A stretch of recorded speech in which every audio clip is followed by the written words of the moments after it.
It wasn't just the creaking floorboards or the flaking paint. That house breathed. Every window blinked like an eye. Every staircase coiled like muscle under tension. The Allardyce mansion didn't just shelter its new tenants, it absorbed them. When Burnt Offerings hit theaters in 1976, it was marketed as just another haunted house story. But beneath the surface, it was something else entirely. A slow rot.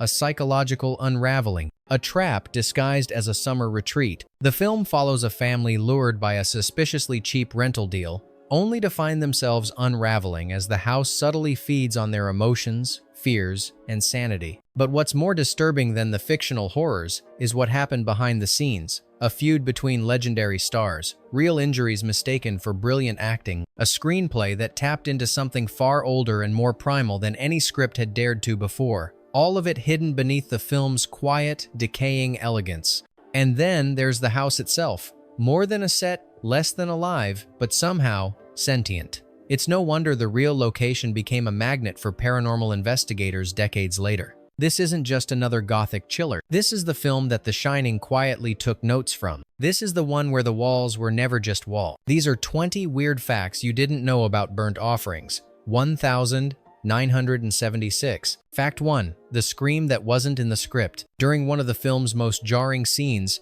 a character is violently slammed against a wall, his body crumpling with a sickening thud. What audiences didn't know is that the scream heard in that moment wasn't acting. It was real. Actor Oliver Reed, known for his intense method approach, miscalculated a stunt during filming and genuinely injured his shoulder on impact. The sound he made raw, involuntary, animalistic, was so disturbing that the director chose to keep it in. The production crew hesitated. Insurance protocols were nearly triggered, but director Dan Curtis reportedly said, "That's the most honest sound we've captured all week." It lent the moment a visceral edge no Foley artist could recreate. The real question is, did Reed flinch because of the physical pain, or because, as he later whispered off-set, he felt something push him? Some dismissed it as method madness. Others? They wondered if the house had already begun its work. Would you leave that scream in if you couldn't explain what caused it? Fact 2. Bette Davis refused to speak off camera.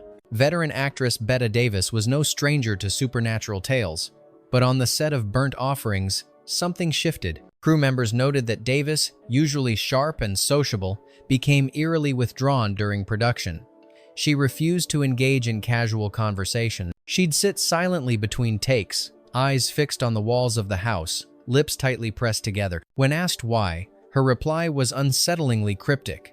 The house doesn't like idle chatter. Some chalked it up to age or exhaustion, but others close to her believed she was deliberately minimizing her energy, as if aware that the house, real or imagined, fed off more than just emotion. It fed off presence, noise, life. In one unrecorded moment, Davis allegedly snapped at a younger actress, "Don't laugh here. It hears that." Was she slipping into character, or was the character slipping into her? And more hauntingly, what exactly did Bette Davis think the house could hear? Fact 3. The Allardyce house wasn't supposed to be real. The original plan for Burnt Offerings was to build a soundstage replica of the mansion. Controlled, safe, predictable. But every option felt wrong. That is, until a scout stumbled upon the Dunsmore-Hellman estate in Oakland, California, a massive, decaying property that seemed to exhale with every breeze. What unnerved the crew wasn't its appearance. It was its silence. Animals refused to linger. Lights flickered inconsistently. Several staff members quit before shooting even began,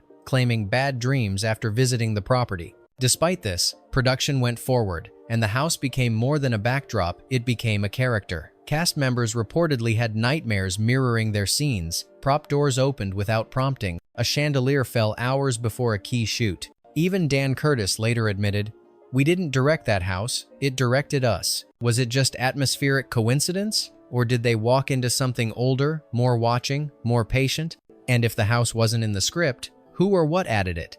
Fact 4. The mirror scene that left a cameraman vomiting. There's a brief scene in Burnt Offerings where Marion, the mother, stands frozen in front of a dusty mirror, her reflection ever so slightly delayed. The effect was subtle, nearly imperceptible, but enough to make something feel wrong. To achieve it, the crew used a special rig with offset timing and double-layered glass. But according to a production assistant, the moment the scene was captured, one of the cameramen dropped his equipment and ran outside vomiting violently. He wasn't sick, He hadn't eaten anything strange. When asked, he simply said, "It wasn't her reflection I saw move." Other crew members dismissed it as overwork or nerves, but the footage showed something odd too. A faint shimmer unaccounted for moving just behind the actress's head, like a shadow with no source. The team reviewed the film multiple times. It wasn't a glitch, it wasn't a trick. It was just there. How do you edit around something the lens insists on seeing? Fact 5. The fireplace that lit itself 3 times. In a pivotal scene, the family gathers around the fireplace, tension simmering.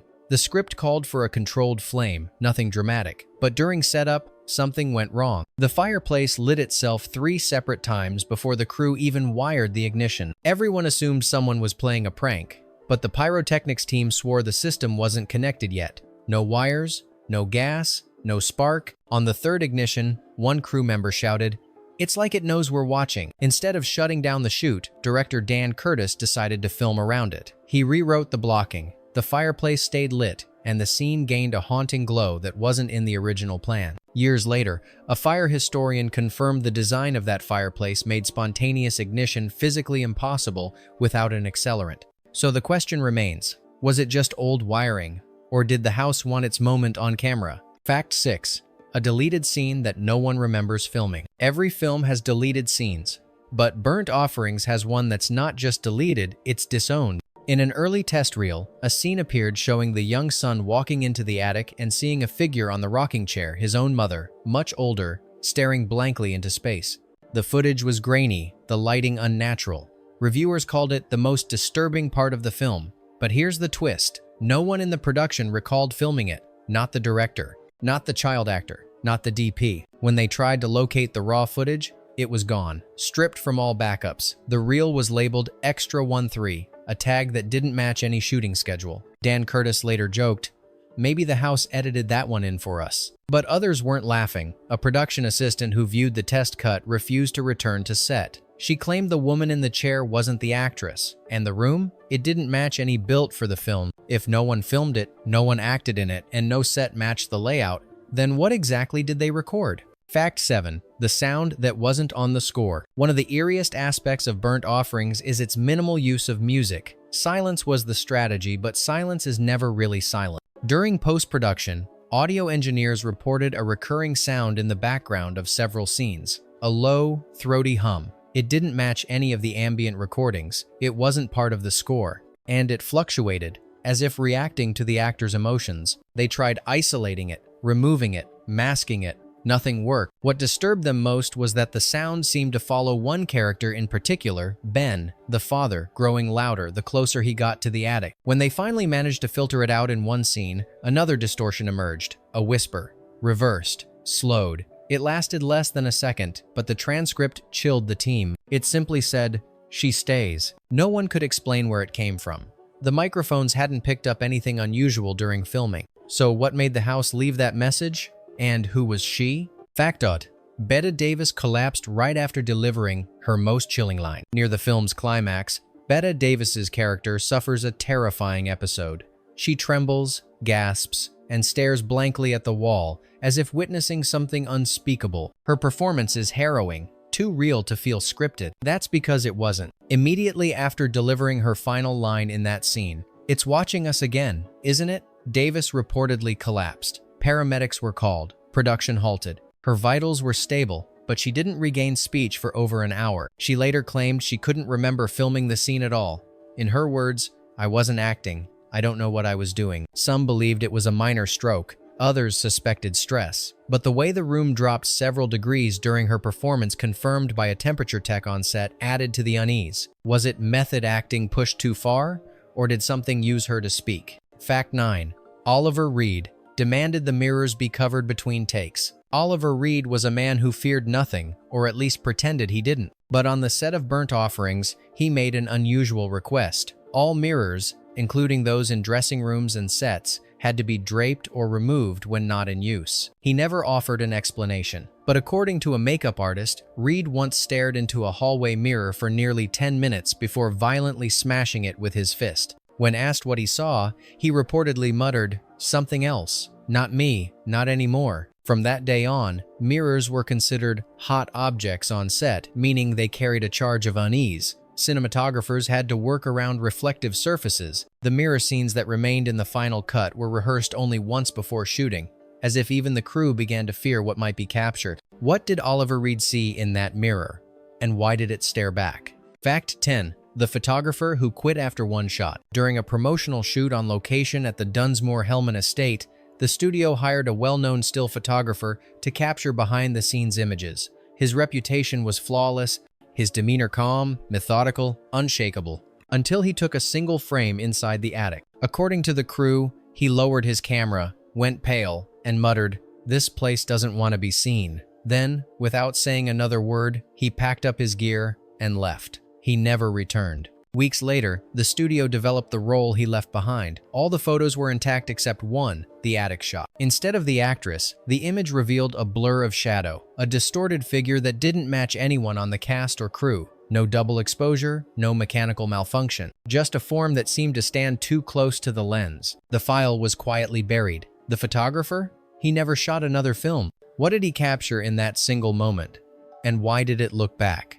Fact 11. The real house had a locked room no one could open. The Dunsmore Hellman estate, used for exterior shots, was supposed to be empty, just a shell. But during production prep, the location team discovered a small, sealed room on the second floor. No key, no hinges, no records. They tried everything: crowbars, locksmiths, even a local historian. Nothing worked. It was as if the room didn't want to be open, so they filmed around it. But over the course of production, several crew members claimed they heard noises from inside. Soft music, old-time laughter, the creak of a rocking chair. One assistant sound mixer placed a directional mic outside the door during lunch break. When the tape was played back, it contained 3 slow knocks and a faint voice saying, "No more light." After filming wrapped, the room was mysteriously open. Inside, dust, a cracked vanity, and a child's shoe. Did someone finally unlock it, or did the house decide it was ready? Fact 12. The script was rewritten after a nightmare shared by 2 actors. Halfway through the shoot, both Karen Black and Lee Montgomery, who played mother and son, showed up to set visibly shaken. When questioned, they revealed something uncanny. They had both experienced the exact same nightmare. In the dream, they stood in the attic, watching the house peel away layer by layer, revealing something monstrous beneath something with no eyes but hundreds of mouths whispering in unison, "One of you stays." The director dismissed it as coincidence until the same imagery began bleeding into their performances. Black's movements grew more frantic, Montgomery's gaze more hollow. Dan Curtis reportedly rewrote 3 scenes based on that dream, tweaking Marion's arc to feel more consumed, more willing. He later admitted it made the ending stronger, but it didn't feel like his idea. What are the odds 2 people dream the same horror? And more terrifyingly, was it really their dream to begin with? Fact 13. A priest refused to step inside the set. Midway through production, Bette Davis, disturbed by the increasingly heavy atmosphere on set, requested a priest bless the house. It wasn't in the script, nor was it typical of Davis to indulge in such rituals. But her request was taken seriously. A local priest arrived, agreed to perform the blessing, and stood at the entrance with his stole in hand. But he never walked in. After standing silently for over a minute, he turned pale and said, "There's something already claiming this place." He refused to enter, refused to speak further. He left without touching his holy water or saying a single prayer. The production tried to downplay it, but according to a gaffer, from that day forward, the lights inside the house would flicker precisely at 6 p.m. every day, regardless of setup or power conditions. Coincidence? Or was the house rejecting outside interference? And if even a priest wouldn't walk in, what did he sense waiting beyond the threshold? Fact 14. The coffin that arrived with no sender. One morning during a break in shooting, a delivery truck arrived with a large wooden crate addressed simply to the house. No name, no studio label, no contact number. Inside, a handcrafted wooden coffin, antique in design, lined with velvet, and completely empty. Production assumed it was a prop sent in error, but inventory checks confirmed no such item had been ordered, not by props, not by set design, not by marketing. The coffin didn't belong to anyone. Dan Curtis had it moved to storage, but strange occurrences followed. The temperature in the attic dropped sharply. 2 actors developed insomnia. One crew member quit after claiming he heard someone breathing from inside the crate. They eventually had it removed from the premises. But no shipping company ever took responsibility for its arrival. No invoice, no driver ID, no paper trail. Who sent it? And who or what was it meant for? Fact 15. Karen Black's eyes changed color in final cuts. Karen Black had striking eyes, clear, intelligent, and unmistakably hazel. But when the final cut of Burnt Offerings was screened, multiple crew members noticed something strange. In certain scenes, her eyes appeared gray, not due to lighting, not due to filters, not even colored contacts, which she never wore during production. Frame-by-frame analysis showed the color shift only occurred in shots where her character Marion was alone in the house. The shift was subtle, but undeniable. Dan Curtis dismissed it as post-production error, but the editor swore nothing was altered. The raw reels confirmed it. Even stranger? In interviews years later, Karen Black herself denied noticing any change. "My eyes never looked gray," she said. "Why would they?" But they did. On screen. Cold, distant, almost glassy, like they weren't hers anymore. So, did the house change her? Or did the camera capture a version of her we weren't supposed to see? Fact 16. A child extra drew something he'd seen upstairs. During a brief sequence involving background characters, a few local children were brought in as extras to populate a family picnic scene on the lawn. One of them, a boy around 8 years old, spent his downtime sketching quietly in a corner of the set. When a production assistant peeked at his paper, she froze. He'd drawn the Allardyce mansion in unsettling detail from the ivy-wrapped pillars to the windows on the second floor. But more disturbing was what stood in the attic window. A dark, skeletal figure with no face, holding a cracked porcelain doll. When asked about it, the boy calmly said, "She watches when you sleep. I saw her last night." No one had told the children about the attic. They hadn't filmed there yet. The sketch was confiscated, then quietly discarded, but several crew members recalled later seeing a similar figure in their dreams down to the doll. Was it a child's imagination? Or did he sketch something the house wanted them all to see? Fact 17. The film reel that returned, damaged and wet. After shooting wrapped, one of the reels was sent to a lab across the country for processing. Routine. It left dry, labeled, and secured. 3 days later, it arrived back warped, partially unspooled, and inexplicably soaked through. The metal canister was rusted around the edges, as if submerged in brackish water. Yet, the shipping container was dry, and weather reports showed no rain across the delivery route. Inside the reel was a section of Marion walking slowly toward the attic, lips moving but with no accompanying dialogue, just silence, and the faint, persistent sound of dripping water. When synced to audio, no match could be found. It didn't correspond to any script or recorded scene. Dan Curtis shelved the reel, calling it a ghost loop. But the question lingered. Where had the film gone, and what did it pick up on the way back? Fact 18. The ending was changed after a sudden blackout. The original ending of Burnt Offerings was meant to be more conclusive. A fiery collapse, a clean break. But during the final day of filming the ending, a city-wide blackout struck Oakland cutting power not only to the set, but also to the editing suite several miles away. What unnerved the team was the timing. The blackout occurred precisely at the moment Marion's character looked into a mirror during the climactic scene. When power was restored hours later, a section of the footage had been corrupted, colors distorted, audio warped, and the mirror scene completely unrecoverable. Rather than reshoot, Curtis opted for a new, more ambiguous ending, one that left Marion's fate and the house's hunger unanswered. He called it a better accident than I could have written. But some crew members weren't so sure, especially when they learned the city grid didn't register any official power failure in that area. So if it wasn't a blackout, what turned out the lights? Fact 19. The piano that played itself during setup. There's a scene where Marion discovers an old piano tucked away in the drawing room, dusty, silent, long forgotten. Ironically, the prop team hadn't planned for the piano to make a sound. It was non-functional, chosen purely for aesthetics. But on the third day of shooting in that room, a grip reported hearing faint notes during equipment setup. A single chord, repeated, low, hollow. He assumed someone was testing audio, but when he stepped in, the room was empty except for the piano, its lid now open, keys unmoving. More crew members began to notice it. A whisper of melody during resets, a vibration through the floor, a minor chord echoing under dialogue never caught on tape but felt. Eventually, a sound technician placed a contact mic on the instrument overnight.